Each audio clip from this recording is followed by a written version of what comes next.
I'm 82 years old, and I'm about to tell you something that might make you uncomfortable. My wife and I have been married for 60 years. 60 years, and we almost didn't make it. Not once, not twice. Multiple times, we were this close to divorce. So before you click away, before you think, that won't happen to me, let me tell you something. The mistakes I'm about to share, you're probably making them right now.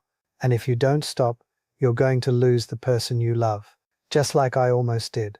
My name is Martin. My wife Rose is sitting right here next to me. And what I'm about to tell you, these are the 5 mistakes that nearly destroyed us. The ones we wish someone had warned us about on our wedding day in 1964. Because these aren't small things. These are the things that kill marriages slowly. So slowly you don't even notice until it's too late. So please, give me 10 minutes. Because what you're about to hear, it might save your relationship. Mistake number 1, I stopped seeing her. Now, I don't mean I ignored her. I was there every single day, but I stopped really seeing her. Let me explain what I mean. In 1972, we'd been married 8 years. We had 2 kids. I was working construction. Rose stayed home with the babies, and somewhere in those 8 years, she became a function to me. She was the wife, the one who cooked dinner, did the laundry, took care of the kids, but I stopped seeing her as Rose. The woman I married, she loved to paint. She wanted to be an artist, but I didn't know that anymore. I'd forgotten. One day in '73, I came home from work. Rose was sitting at the kitchen table, just sitting there, staring at nothing. I said, "What's for dinner?" And she looked at me with these empty eyes and said, "I don't know who I am anymore." I didn't understand. I said, "What are you talking about? You're my wife. You're the kid's mother."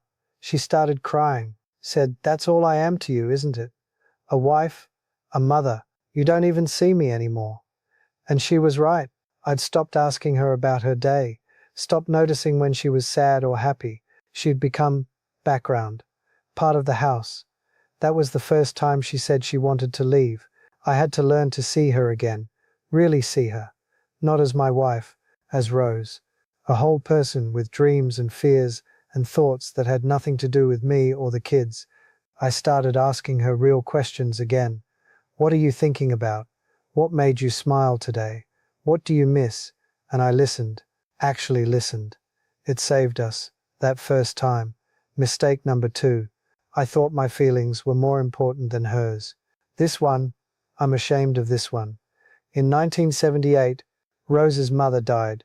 She was devastated, just broken. And God forgive me, I got annoyed because she was crying all the time, not cooking as much, not taking care of things the way she usually did. And I actually said to her one day, "How long is this going to go on?" "It's been 3 weeks." 3 weeks. Her mother had been dead for 3 weeks, and I was asking when she'd get over it. She looked at me, and I saw something in her eyes I'd never seen before: contempt. She said, "You don't care about me at all, do you?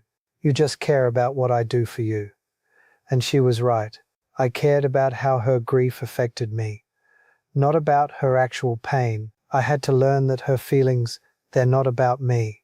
When she's sad, I don't get to be annoyed that she's not happy. When she's scared, I don't get to be frustrated that she's not brave. Her emotions are hers, and my job isn't to fix them or rush them or make them convenient for me. My job is to be there, to hold her, to let her feel what she needs to feel. That took me 20 years to really understand. Mistake number 3. I stopped touching her. And I don't mean just intimacy. I mean touching, at all. Somewhere around our 30th anniversary, we'd become like roommates. We'd pass each other in the kitchen. No touch, sit on the couch watching TV. On opposite ends, go to bed, stay on our own sides. We weren't connected anymore, and I didn't even notice until Rose said something. She said, "You don't touch me anymore, unless you want sex." And even that's rare now. Do you even still find me attractive? Do you even still like me?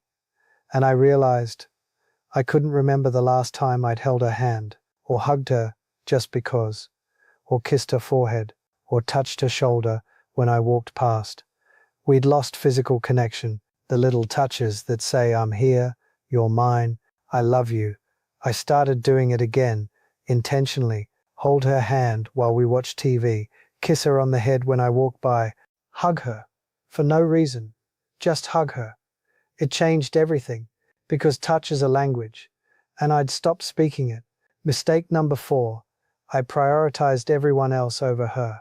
Our kids, my job, my parents, my friends, everyone got the best of me, and Rose got what was left, which was usually nothing. I'd come home exhausted from work, barely talk to her. My mum would call. I'd chat for an hour. The kids needed something. I'd drop everything. But Rose would ask me to go for a walk, or watch a movie, or just talk. And I'd say, I'm tired, honey. Maybe tomorrow. Tomorrow never came. In 2008, our youngest moved out. Empty nest. And Rose said to me, now it's just us. And I don't know if there's an us anymore. Because I'd spent 44 years putting her last. She said, I raised your children. I supported your career. I took care of your parents. And you never chose me. Not once. I was never your priority. She was right. I had to learn to choose her. Even when it was hard. Even when other people were disappointed. My mother wanted us to come for Sunday dinner every week. Rose wanted us to have one Sunday a month just for us. I had to tell my mother no, and she was upset. But Rose needed to come first. Your wife has to be your priority, not your kids, not your job, not your parents, her, or you'll lose her. And mistake number 5, the biggest one, I thought I knew everything about her. After 20 years, 30 years, 40 years, I stopped asking questions. I thought, I know Rose. I've known her forever. What else is there to learn? Everything. There was everything else to learn. People change every year, every month, every day. The Rose I married in 64, she's not the same woman sitting next to me now. And that's beautiful. But I almost missed it, because I stopped being curious about her. A few years ago, 2020, we were stuck at home during the pandemic, just the two of us, nowhere to go. And one night, I asked her something I'd never asked before. I said, if you could do anything, anything at all, what would it be? And she said, I'd paint again, like I used to, before we got married, before the kids. She was 78 years old, and I didn't know she still wanted to paint. We turned the spare bedroom into a studio for her. She paints now, every day. And I ask her about her paintings, about what she's working on, what she's thinking about. And I'm learning who she is now, not who she was 60 years ago, but who she is today. These 5 mistakes, they nearly ended us, multiple times. But we're still here.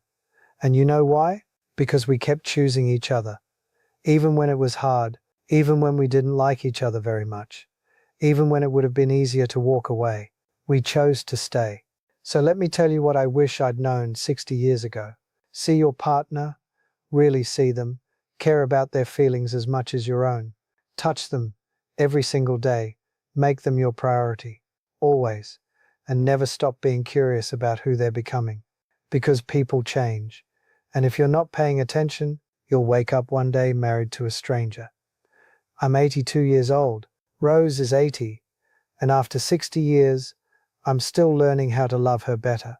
Don't make the mistakes I made.